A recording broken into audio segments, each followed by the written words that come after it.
জেলা শিক্ষা ভবনের সামনে বিক্ষোভ দেখালো ভারতীয় জাতীয় ছাত্র ফেডারেশনের সদস্যরা। গোটা রাজ্যের পাশাপাশি পূর্ব বর্ধমান জেলার সিএমএস স্কুলে ট্যাব কেলেঙ্কারি সহ বিদ্যালয়গুলিতে ছাত্র অনুপাতে শিক্ষক নিয়োগের দাবি সহ মোট 6 দফা দাবি নিয়ে ভারতীয় জাতীয় ছাত্র ফেডারেশনের পক্ষ থেকে বাদামতলা থেকে একটি বিক্ষোভ মিছিল করা হয়। জেলা শিক্ষা ভবনের সামনে সেই মিছিলটি গিয়ে বিক্ষোভে শামিল হয়। পরের দিন ডিআই অফিসে একটি ডেপুটেশন জমা দেওয়া হবে বলেও জানিয়েছেন ভারতীয় জাতীয় ছাত্র ফেডারেশনের সদস্যরা। তাদের 6 দফা দাবি সরকার না মানলে আগামী দিনে আরো বৃহত্তর আন্দোলনের ডাক দিয়েছেন তারা। শুনবো তাদের ঠিক কি বক্তব্য, কি দাবি রয়েছে তাদের। এই আগামী দিনে এই আজকের ডেপুটেশন যদি কার্যকরী না হয়, জেলা থেকে স্কুল থেকে সার্বিক জমায়েত এনে এই অফিসের সামনে ঢালাও অবস্থান বিক্ষোভে আমরা থাকবো। সংবাদ মাধ্যমে এবং বিভিন্নভাবে আপনারা জেনেছেন, আমরাও জেনেছি যে রাজ্য জুড়ে এবং আমাদের জেলাতেও প্রথম সিএমএস স্কুলে যে ট্যাব কেলেঙ্কারি, সাধারণ ছাত্রছাত্রীদের ট্যাবের টাকা বেনামে একটা অন্য ছাত্রদের অ্যাকাউন্টে না ঢুকে অন্য অ্যাকাউন্টে এবং সেই যে দুর্নীতি, সেই ট্যাবের টাকা দুর্নীতি আমাদের এই সংবাদ মাধ্যমে জানতে পেরেছি। সেই রাজ্য ছাড়িয়ে ভিন রাজ্য এর শিকড় গড়িয়েছে।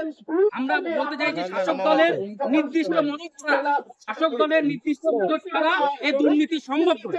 তাই আমরা এবং আমাদের জেলার বেশ কিছু স্কুলে একই ঘটনা আমাদের সামনে এসেছে। তাই মূলত ট্যাব কেলেঙ্কারি উন্মোচন করে সাধারণ ছাত্রছাত্রীদের ভবিষ্যতে এই প্রশ্নের মুখে না পড়তে হয় এবং আগামী দিনে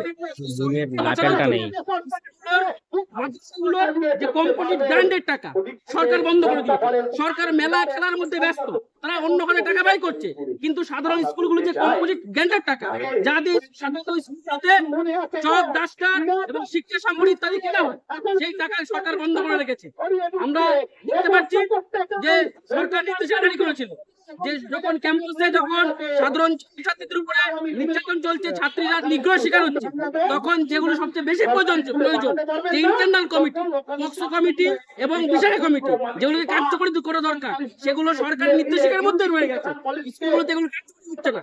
এই বিষয়ে সাধারণ ছাত্রছাত্রীদের সচেতন করা এবং সেগুলোকে কার্যকরী করা, এটা আমাদের দাবি। আমাদের দাবি আগামী শিক্ষাবর্ষে স্কুলগুলোতে ভর্তি শুরু হচ্ছে, সেখানে সরকার নির্ধারিত 240 টাকার বেশি ফিস নিয়ে যাবে না। আমরা দেখতে পাচ্ছি টাকা 19,000 টাকা এবং 3,000 থেকে 4,000 টাকা পর্যন্ত স্কুলগুলোতে ফিস নেওয়া হচ্ছে, যাতে 240 টাকা বেশি ফিস নেওয়া না হয়, সেই দাবি আমরা এই হিসাবে রাখছি।